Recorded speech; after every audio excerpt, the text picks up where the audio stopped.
Bonjour, je viens vous lire aujourd'hui la plainte que j'ai déposée le 16 janvier 2007 auprès du procureur de la République de Toulouse. C'est une plainte, un dépôt de plainte contre Christian Porte et Patrice Deville. Christian Porte, il est l'associé de Patrice Deville qui lui-même est avocat général à la Cour d'appel. Pour le motif de 2 incendies criminels, pression, intimidation et menaces réitérées contre moi et ma famille. Je vous lis cette lettre. Monsieur le procureur de la République, j'ai l'honneur de vous informer de ma décision de déposer plainte ce jour contre Christian Porte et Patrice Deville, que j'accuse d'être les commanditaires des 2 incendies d'origine criminelle de mon entrepôt de Villeneuve-les-Béziers, commis dans la nuit du 29 au 30 avril 2014 et du 30 avril au 1er mai 2014.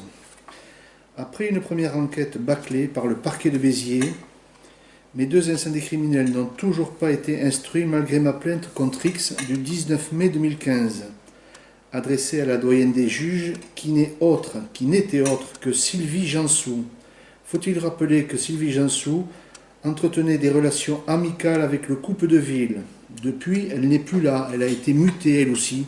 Elle fait peut-être partie des 22 magistrats qui ont été mutés. Plus grave encore, elle a menacé mon avocat en 2013 de lui faire perdre tous ses procès tant qu'il me défendrait. Le nouveau procureur de Béziers, Yvon Calvé, semble faire preuve d'inertie autant que son prédécesseur dans cette affaire. Aucun juge n'a été nommé. C'est pourquoi je pense qu'il est impératif de délocaliser cette affaire et fait donc appel à vous, monsieur le procureur. Je précise que ma résidence principale se trouve dans la Haute-Garonne. Ces 2 incendies criminels ont détruit la totalité de mon entreprise et me laissent sans plus aucune activité professionnelle. À l'époque, avant mes incendies, j'avais un revenu de 4 300 € par mois. Je me retrouve aujourd'hui au RSA, 465 € par mois, pour vivre et nourrir ma famille, et ne peux plus assumer aucune charge. Je suis sur le point de perdre ma maison de famille qui va être vendue aux enchères. Et là, ça ne va pas se passer comme ça. Déjà largement pénalisé par les conséquences désastreuses de la destruction de mon entreprise, je ne peux pas accepter que les commanditaires de mes incendies, pourtant bien connus dans le Biterrois, soient protégés par le milieu judiciaire. C'est inadmissible. Le 5 septembre 2016, au tribunal de Béziers, j'ai donné le nom des commanditaires présumés de mes 2 incendies criminels en disant « Je suis convaincu que Christian Porte et son associé Patrice Deville ont un lien avec mes 2 incendies criminels du 29 et 30 avril 2014. Je les soupçonne d'en être les commanditaires et d'être couverts depuis le début par la justice. Je suis intimement convaincu de l'identité des commanditaires présumés de mes incendies parce que tous les faits, les indices, les mobiles et les intérêts communs ramènent toujours au couple de Ville et à leur associé Christian Porte. De même, les acteurs qui m'ont approché ou tenté de m'intimider et qui ont été pour certains parfaitement identifiés pour avoir utilisé la violence contre moi ou tenté, sont bien à chaque fois des proches de Christian Porte et de Patrice Deville. De plus, mon avocat, Maître Bance, m'indique le 29 août dernier, en 2016, quelques jours avant le procès du 5 septembre au tribunal de Béziers, que Fabien Porte, fils de Christian Porte, avait dit à un de ses proches qu'il serait prêt à me donner 500 000 € afin que je ne parle plus de la famille Porte et de mes incendies, pour protéger son père et ses propres intérêts. Lorsqu'on est prêt à donner 500 000 €, c'est qu'on reconnaît sa propre culpabilité ou celle d'un proche. C'est un élément majeur qui ne devrait pas faire autrement que de permettre d'ouvrir enfin une nouvelle enquête sur mes incendies criminels. En 2007, le départ de mon affaire démarre par le vol de mon brevet. Pour faire cesser une saisie contrefaçon engagée contre la société Foulon, dont le gérant est un ami très proche de Brigitte Deville, vice-président du TGI de Béziers, franc-maçon également, qui intervient à titre personnel en faisant pression à 2 reprises sur un huissier, maître Dalmier. Ça s'appelle un abus de pouvoir et une tentative d'influence caractérisée. Patrice Deville, avocat général à la Cour d'appel de Montpellier, tentera d'étouffer localement mes différentes plaintes contre son épouse, avec l'appui de Patrick Maté, procureur de Béziers, et celle de Bernard Legras, procureur général de Montpellier, et ami d'enfance d'Algérie. Ils étaient dans la même bande d'école, avec la ferme intention de me faire taire par tous les moyens, par le milieu judiciaire. Mais très vite, mon affaire prendra une autre ampleur. En effet, En 2011, 12 magistrats exaspérés par le comportement tant personnel que professionnel du couple de ville me feront des révélations fracassantes sur 18 affaires de corruption impliquant à chaque fois ce couple de magistrats, qui n'ont rien à voir avec mon affaire et qu'ils auraient dû d'ailleurs dénoncer eux-mêmes. Au lieu de m'utiliser, ils auraient dû utiliser l'article 40 qui est bien connu. En septembre 2011, je dépose plainte contre Brigitte Deville au Conseil supérieur de la magistrature. Et le 28 octobre 2012, pour montrer le vrai visage de ce couple de magistrats, j'envoie le détail des 18 affaires de corruption et le nom des 12 magistrats qui m'ont informé. Les faits reprochés au couple de ville, que j'ai transmis au Conseil supérieur de la magistrature, sont d'ordre disciplinaire, judiciaire et fiscal.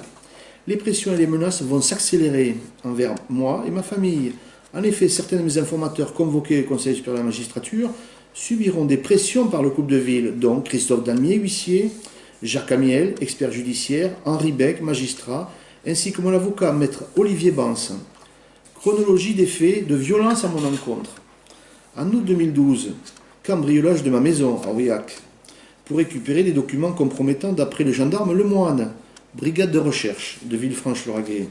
Le 5 et le 17 septembre 2013, Patrice Deville charge Jacques Amiel, expert judiciaire, de me dire lors de 2 rencontres qu'il va s'en prendre à ma fille et à moi, si je ne continue pas à faire des révélations sur le couple de ville.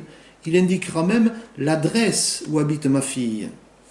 À partir de 2013, Christian Porte tient à faire cesser la médiatisation autour de projets immobiliers en Camargue, avec le couple de ville, et décide de prendre lui-même les choses en main par des moyens plus expéditifs. Le milieu du grand banditisme biterrois va être utilisé contre moi. J'ai tous les éléments, toutes les preuves. Le 14 et le 17 février, le dénommé Jack Jeannot Carnoville, frère de Gilles Cardoville, en prison à perpétuité pour plusieurs meurtres, chef de la sécurité de Christian Porte, me menace à 2 reprises. J'en informe immédiatement l'adjudant Edo, de la brigade de recherche de Béziers, qui me conseille de faire très attention et de ne pas aller à un rendez-vous hors d'un lieu public. Le 20 février 2014, le grand Claude Moutou, ami de Christian Porte et proche du milieu du grand banditisme, me dit d'un ton menaçant: Christian Porte est mon ami depuis très longtemps et son nom ne doit jamais être prononcé dans aucune affaire. Le 21 mars, mon véhicule stationné autour des Halles de Béziers a été fortement endommagé durant la nuit. Le 29 avril 2014, 4 jours après ma lettre au Conseil supérieur de la magistrature, mon entrepôt est incendié dans la nuit du 29 au 30 avril. Le 30 avril 2014, le procureur Maté refuse d'ordonner la protection de mon entrepôt. Mais bien ma famille et moi, protection pourtant demandée préalablement par un agent de l'OPJ de Béziers. Le policier chargé de l'enquête, Franck Czarneski, me dit que tout le commissariat connaît mon affaire. Il me dit également de faire très attention car les personnes avec lesquelles je suis en conflit, le mot est faible, sont dangereuses et vont continuer à me détruire professionnellement et personnellement. Ils n'arrêteront pas, me dit-il. Ce policier connaît donc bien lui aussi les commanditaires de mes incendies. Dans la nuit du 30 avril au 1er mai 2014, ce qui était inévitable, 2e incendie criminel. Charles Puig, à l'époque vice-procureur, me conseille dès le lendemain de mon premier incendie de faire très attention à l'ami associé du couple de ville qui a des relations plus que douteuses et nomme Christian Porte. Le nom de Christian Porte sera également cité dans 2 incendies d'entrepôt. Le beau-frère de Christian Porte, en conflit avec sa sœur, a été victime lui aussi d'incendies criminels à Cazoul-les-Béziers, présentant curieusement le même mode opératoire que le mien. Le 2 mai 2014, je suis bloqué sur la route par une voiture d'où sort une personne armée qui me menace en disant « Si tu n'arrêtes pas, on va buter toute ta famille. » Voilà l'ambiance que je subis depuis quelques années. Le 6 mars 2015, début d'une série de référés initiés par Christian Porte, ami et associé du couple de ville, suivi par des proches, tous francs-maçons, comme lui, afin de retirer de la vente mon 2e livre. En vain, il perd à chaque fois, furieux. Christian Porte demande à un employé des espaces verts de la mairie de Béziers, assidu d'un club de tir, de me passer à tabac, voire plus. Certaines personnes dont je tairai le nom pour l'instant, cette personne dont je tairai le nom pour l'instant, pour sa sécurité, refuse. Le 9 mars 2015, j'apprends par une personne proche du milieu du grand banditisme biterrois que Fabien Porte, président du MEDEF de Béziers, patron de 3 magasins But et fils de Christian Porte, suite au référé du père accompagné de son ami Michel M., assureur et président du tribunal de commerce de Béziers, prennent contact avec le milieu du grand banditisme biterrois, rien que ça, pour rechercher des personnes capables de me passer à tabac, ce qui fera l'objet d'un dépôt de plainte de ma part. Un policier du commissariat de Béziers, prenant ces menaces très au sérieux, me prêtera un gilet pare-balles. On n'est pas à Marseille, là, on est à Béziers. 4 mai 2015, à la demande de Jean Vernette, homme d'affaires et ami de Christian Porte, je rencontre Fabien Porte dans ses bureaux avenue Wilson, qui, inquiet pour son père, me conseille de passer à autre chose, d'oublier mon affaire, mes incendies, et m'ordonne de quitter la ville. Propos mafieux. En 2016, Christian Porte continue ses tentatives d'intimidation, par des plaintes répétées pour diffamation. Il n'apprécie pas que je révèle l'affaire immobilière de la Camargue, qui implique le couple de ville avec lequel il est associé en ayant investi ensemble 2 millions d'euros. Il n'apprécie pas que je révèle qu'il a versé à Brigitte et Patrice Deville 200 000 euros en mai 2011. De toute évidence, il veut rester dans le secret et surtout protéger cette association incestueuse entre un promoteur immobilier et un couple de magistrats en activité, qui par un délit d'initié permettra cette opération immobilière. 14 personnes du milieu du grand banditisme biterrois seront utilisées contre moi avant, pendant et après mes incendies pour protéger le couple de ville et Christian Porte. C'est prouvé. J'ai les documents. Il y a tout. 220 pages, il y a tout. Je détaille. 3 personnes pour le cambriolage de ma maison familiale le 31 août 2012. Une personne pour détériorer mon véhicule en mars 2014. 5 personnes minimum pour incendier mon entrepôt à 2 reprises en avril 2014. 2 personnes qui me menacent en voiture le 2 mai 2014. 3 personnes minimum contactées par Christian Porte, Fabien Porte et Michel M pour tenter de me passer à tabac en mars 2015. C'est mon avocat qui m'a conseillé de rassembler l'ensemble des faits nouveaux depuis mes 2 incendies pour justifier la rouverture d'une enquête. Cela fait bientôt 3 ans que rien n'a bougé. À la lecture du dossier joint à ce courrier, le voilà, plus de 200 pages, les faits parlent d'eux-mêmes et mettent en évidence l'identité des commanditaires de mes incendies et le lien avec leurs complices. C'est pourquoi j'attire votre attention, monsieur le procureur, sur les faits cités ci-dessous. Le 6 mai 2014, le procureur général à la Cour d'appel de Montpellier, Bernard Legras et Patrice Deville, décident en 1 heure de monter un dossier à charge contre moi avec des accusations mensongères pour justifier mon arrestation et mon incarcération. Pour me discréditer, un motif bidon, un faux dossier.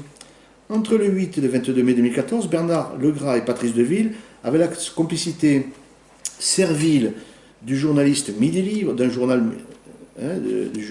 Midi Libre et de 2 journalistes, font publier des articles diffamatoires contre moi.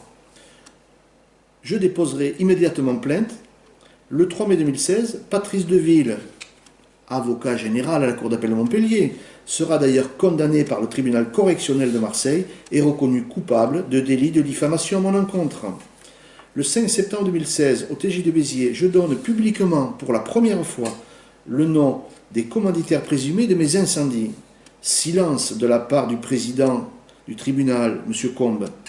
Gêne et tension manifestes dans la salle. On retrouve dans les mêmes acteurs, Coupe de Ville et Christian Porte avant, pendant et après mes incendies. Mes incendies viennent en représailles des révélations que j'ai faites au Conseil supérieur de la magistrature pour détruire mon entreprise et me ruiner. Mon incarcération de 16 jours, sous un motif fallacieux pour me faire taire et pour me discréditer de l'ensemble des affaires de corruption impliquant toujours le couple de magistrats de ville par rapport à la population via la presse locale et en utilisant le journal Midi Libre. En interne, les faits ne sont jamais remis en cause. On me croit, mais de toute évidence, mon affaire dérange au plus haut niveau. Et on attend que je m'essouffle. D'ailleurs, Jean-Pierre Amargé, journaliste du Midi Libre à Béziers, avait préparé plusieurs articles à charge sur le couple de Ville, concernant des affaires financières, détournement d'héritage et fraude fiscale, affaires relevées par d'autres victimes de ce couple, qui rallonge la liste des faits de corruption qui m'avaient été donnés par les 12 magistrats. Il n'a jamais eu l'autorisation de les publier et a dû cesser toutes ses investigations pour être remplacé par François Barrère, journaliste à Montpellier, apprécié pour sa complaisance servile et sa partialité, qui n'est pas en principe la qualité première d'un journaliste. Les menaces et les pressions à mon encontre par Patrice Deville et Christian Porte continuent encore et toujours. Depuis la parution de mes 3 livres, de mes vidéos sur Internet, ils comprennent que je ne cesserai de faire connaître la vérité par tous les moyens. Des vidéos-conférences sont d'ailleurs encore prévues, ainsi qu'un 4e livre. Faut-il attendre que l'on me fasse taire de façon radicale? La justice ne peut pas laisser impunis des actes aussi graves, même si cela implique des magistrats et des notables. Notables. Ils se sont donné le nom, mais ils ne le sont pas. Il faut que les coupables, les responsables et les complices qui se sont acharnés contre moi, mon entreprise et ma famille en répondent devant la justice. Ça ne peut pas en être autrement. Ça suffit de les couvrir, de les protéger. Voilà la fin de ma lettre, accompagnée bien évidemment de ce dossier de 200 pages. C'est donc la lecture de la plainte adressée au procureur de la République de Toulouse contre Christian Porte et Patrice Deville, que j'accuse d'être les commanditaires de mes incendies de mon entreprise.